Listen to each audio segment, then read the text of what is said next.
Assalamualaikum warahmatullahi wabarakatuh.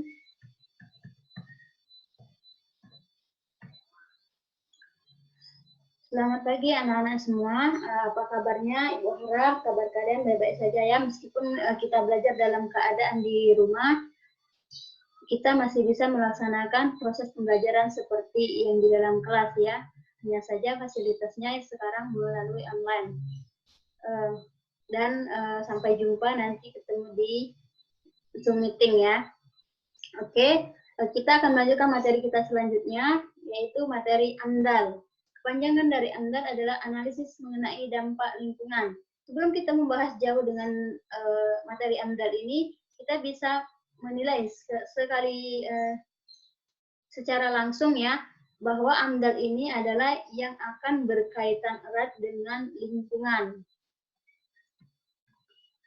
Oke, di sini pembangunan secara terus-menerus, kepadatan penduduk atau aktivitas sehari-hari, sanitasi yang buruk, tingkat kesehatan penduduk menurun, manajemen usaha tanpa merusak lingkungan, manajemen sumber daya alam meminimalkan dampak negatif dan memaksimalkan dampak positif terhadap lingkungan. Di sini berkaitan erat dengan AMDAL ya. Apa pengertian AMDAL itu sendiri? AMDAL adalah kajian mengenai dampak besar dan penting suatu usaha atau kegiatan yang direncanakan pada lingkungan hidup yang diperlukan bagi proses pengambilan keputusan tentang penyelenggaraan usaha atau kegiatan di Indonesia.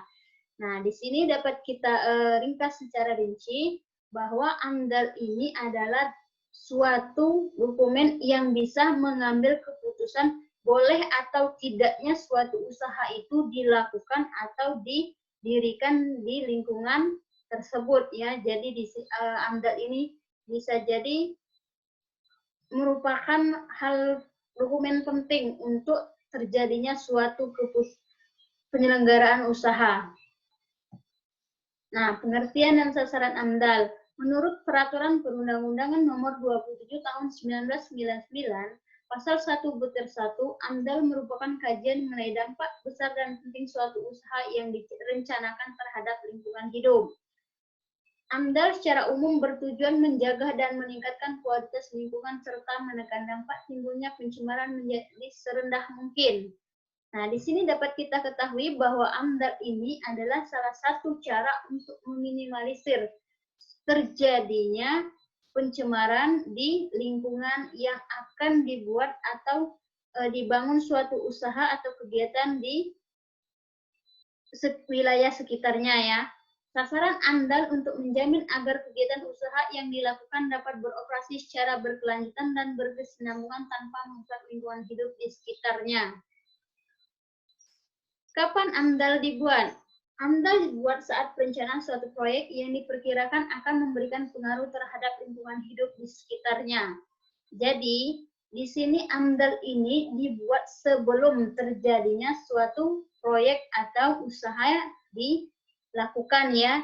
Jadi, jika suatu saat nanti kalian mau membuat suatu usaha atau kegiatan yang akan berkaitan erat dengan lingkungan dan akan berdampak pada lingkungan itu sendiri, maka kalian harus mengutamakan atau mendahulukan surat dari izin AMDAL ya, atau dokumen-dokumen dari AMDAL.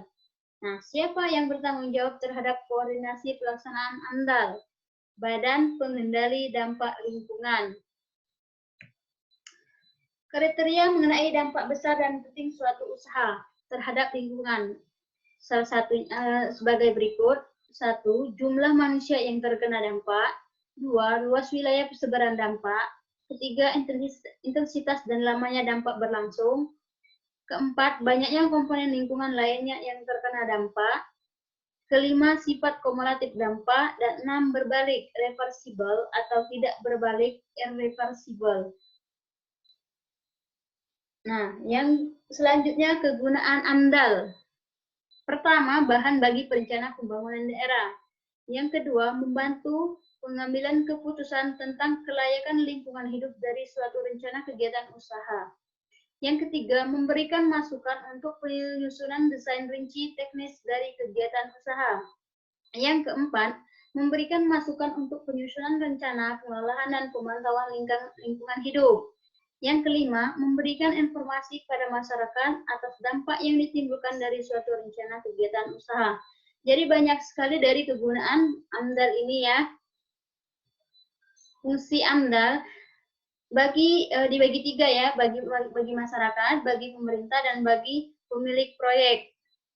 Apa fungsi AMDAL bagi masyarakat? Di antaranya masyarakat mengetahui rencana pembangunan dan mempersiapkan diri untuk adaptasi. Kedua, masyarakat ikut berpartisipasi. Yang ketiga, tidak terjadi salah paham dan dapat bekerja sama dengan pemilik proyek. Yang keempat, masyarakat mengetahui hak dan kewajiban dalam hubungan dengan proyek tersebut. Nah, di sini dari fungsi masyarakat untuk masyarakat, maka jika AMDAL ini sudah memberikan keputusan yang telah melakukan penyuluhan kepada masyarakat, jadi masyarakat bisa mempersiapkan diri akan terjadinya suatu kegiatan atau usaha di sekitarnya. Jadi mereka akan mengetahui dampak apa saja yang akan mereka terima. Jadi di sini jika masyarakatnya atau dan pendiri usaha atau kegiatan itu harus mempertimbangkan dampak apa saja yang akan terjadi kepada masyarakat dan bagaimana cara menanggulanginya ya, atau meminimalisir dampak tersebut. Maka masyarakat di sini juga berperan penting untuk atas terjadinya suatu usaha atau kegiatan tersebut. Nah, masyarakat tidak terjadi salah paham dan kerjasama dengan baik. Jadi masyarakat tidak akan mendemo atau secara brutal kepada suatu proyek atau usaha itu jika terjadi dampaknya. Mereka akan menyelesaikan secara hukum ya, ataupun dengan bermusyawarah bagaimana cara mengatasi atau meminimalisir suatu dampak yang akan terjadi di masa depan jika memiliki dampak besar pada lingkungan dan pada masyarakat. Nah, masyarakat mengetahui hak dan kewajiban dalam hubungan dengan proyek tersebut. Tentu saja, jadi masyarakat bisa mempertimbangkan atau bisa bermanfaat bagi masyarakat di sekitarnya, bisa juga dijadikan tempat bekerja atau di sekitarnya. Jadi di sini ada hubungan dengan proyek tersebut ya. Oke, bagi pemilik proyek, yang pertama terhindar dari pelanggaran undang-undang dan peraturan pemerintah. Yang kedua, terhindar dari tuduhan pencemaran lingkungan. Yang ketiga, dapat melihat masalah-masalah lingkungan yang dihadapi di masa datang. Yang keempat, AMDAL merupakan sumber informasi mengenai keadaan sosial budaya masyarakat di sekitarnya. Yang kelima, dapat mengetahui kelemahan dan dapat menyempurnakan kelemahan tersebut. Yang keenam, dapat mengetahui keadaan atau kondisi lingkungan. Nah, di sini, jadi bagi pemilik proyek ini ya, bisa dengan aman atau dengan tenang menjalankan proyeknya karena mereka memiliki badan hukum sendiri ya. Mereka sudah dapat perizinan dari AMDAL, otomatis jika terjadi sesuatu yang tidak diinginkan, mereka punya undang-undang dan PP dan peraturan pemerintah yang secara resmi. Jadi bisa diselesaikan dengan secara hukum dan mereka aman dari tuduhan-tuduhan dari masyarakat sekitarnya ya, karena mereka telah melakukan atau mempersiapkan AMDAL yang sebelum pembuatan proyek.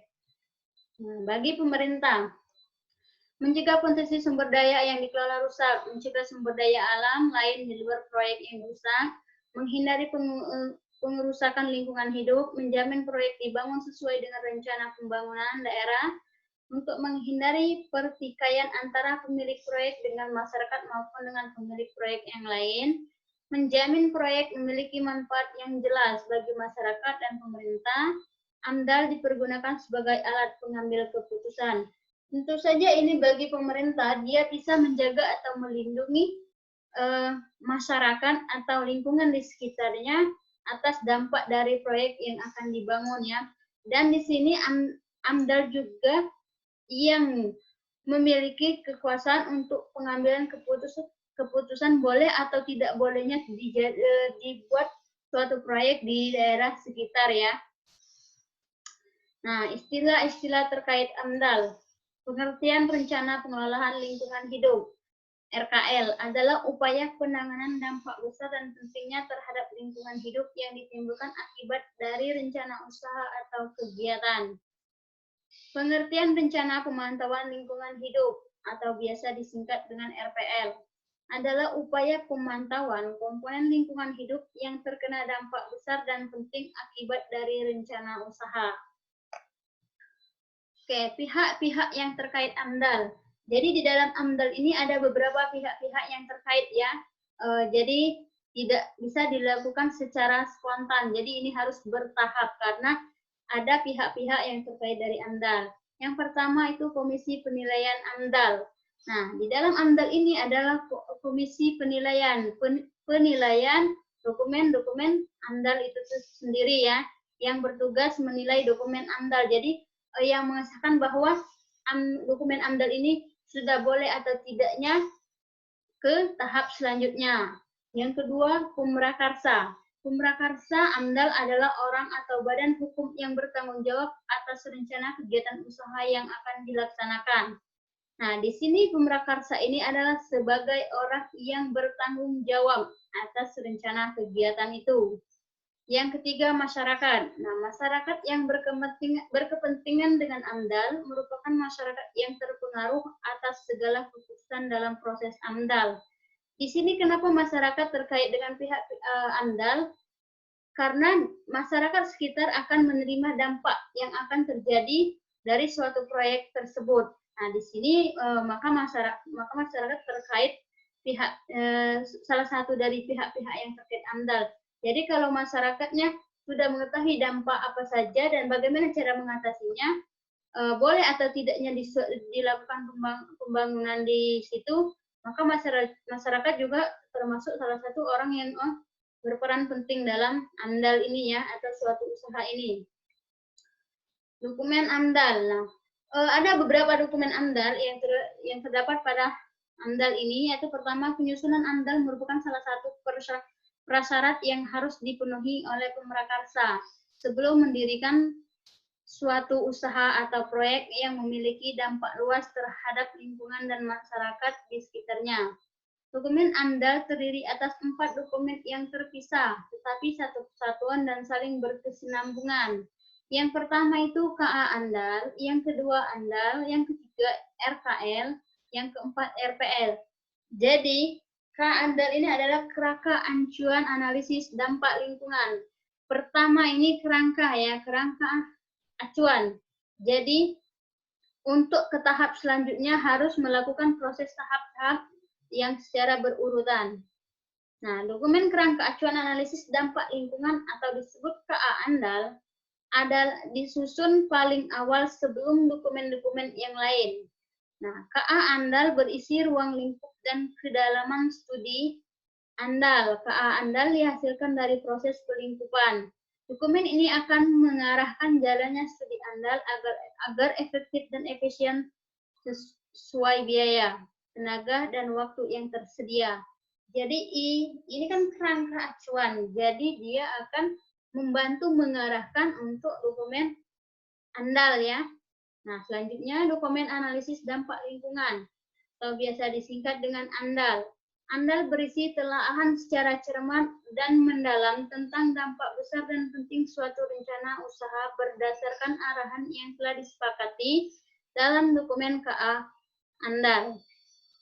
Dalam dokumen AMDAL memuat beberapa hal penting, diantaranya masukan penting dalam pengambilan keputusan, rencana usaha beserta kemungkinan dampaknya. Dokumen rencana pengelolaan lingkungan atau biasa disingkat dengan RKL berisi berbagai upaya penanganan dampak besar dan penting terhadap lingkungan hidup yang diakibatkan oleh rencana usaha. Nah, dalam dokumen RKL ini dia berisikan dampak besar atau pentingnya yang akan terjadi jika terjadinya suatu proyek di wilayah itu ya. Yang dokumen selanjutnya, dokumen rencana pemantauan lingkungan atau biasa disingkat dengan RPL. RPL membuat rencana-rencana pemantauan terhadap berbagai komponen lingkungan hidup yang telah dikelola akibat terkena dampak besar dan penting dari rencana usaha. Pelaksanaan RPL berorientasi pada satu sistematik, periodik, dan terencana. Jadi RPL ini adalah pemantauan. Nah, di sini setelah terjadinya tahap-tahap dari KA andal, dan RKL, maka tahap pemantauan atau bisa juga terjun langsung ke wilayah tersebut ya. Selanjutnya prosedur pelaksanaan AMDAL, persiapan, kedua pelingkupan, selanjutnya proses pengumuman dan konsultasi masyarakat, selanjutnya penyusunan KA ANDAL, selanjutnya lagi penyusunan ANDAL RKL dan RPL, diskusi dan asistensi, yang terakhir legalisasi dan dokumen. Nah, di sini prosedur pelaksanaan AMDAL ini pertama persiapan, jadi mempersiapkan apa saja yang diperlukan yang akan untuk pembuatan suatu proyek ya. Pelingkupan, jadi di sini akan terjadinya pelingkupan dan proses pengumuman ke depan dan konsultasi masyarakat. Nah, proses pengumuman dan konsultasi masyarakat tadi itu terjadinya penyuluhan kepada masyarakat atau pemberitahuan ya kepada masyarakat bahwa di daerah sekitarnya akan terjadi atau akan dibuat suatu proyek usaha. Nah, kemudian selanjutnya yaitu penyusunan dari 4 dokumen AMDAL. Nah, yang diskusi dan asistensi. Jadi diskusi atau pengambil keputusan ya. Yang selanjutnya terakhir legalisasi dan dokumen. Jadi pengesahan di sini yang terakhir itu pengesahan. Dari setelah pengambil keputusan akan pengesahan legal atau ilegalnya suatu proyek itu dan dokumen. UKL dan UPL. Jika proyek yang akan diajukan tidak perlu menyusun AMDAL, maka pemrakarsa harus mengurus UKL dan UPL dari instansi yang bertanggung jawab. Nah, di sini dapat kita pahami ya, jika dia tidak perlu menyusun AMDAL, maka pemrakarsa harus mengurus UKL dan UPL. Nah, upaya pengolahan lingkungan hidup dan upaya pemantauan lingkungan hidup adalah upaya yang dilakukan dalam pengolahan dan pemantauan lingkungan hidup oleh penanggung jawab usaha. Di sini usahanya yang bisa dikatakan jika usaha atau proyeknya tidak terlalu berdampak pada lingkungan ya. Jadi tidak perlu menyusun dokumen AMDAL, dia cukup dengan melakukan UKL dan UPL saja. Nah, dari kewajiban UKL dan UPL ini diberlakukan bagi kegiatan yang tidak diwajibkan menyusun AMDAL dan dampak kegiatan mudah dikelola dengan teknologi yang tersedia.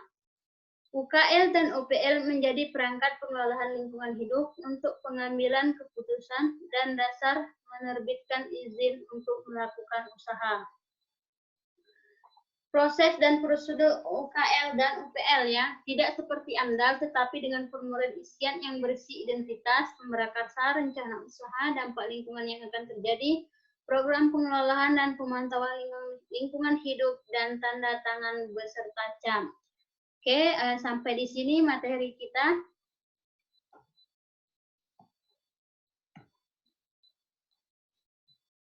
Sampai di sini materi kita. Kita akan lanjutkan di pertemuan selanjutnya.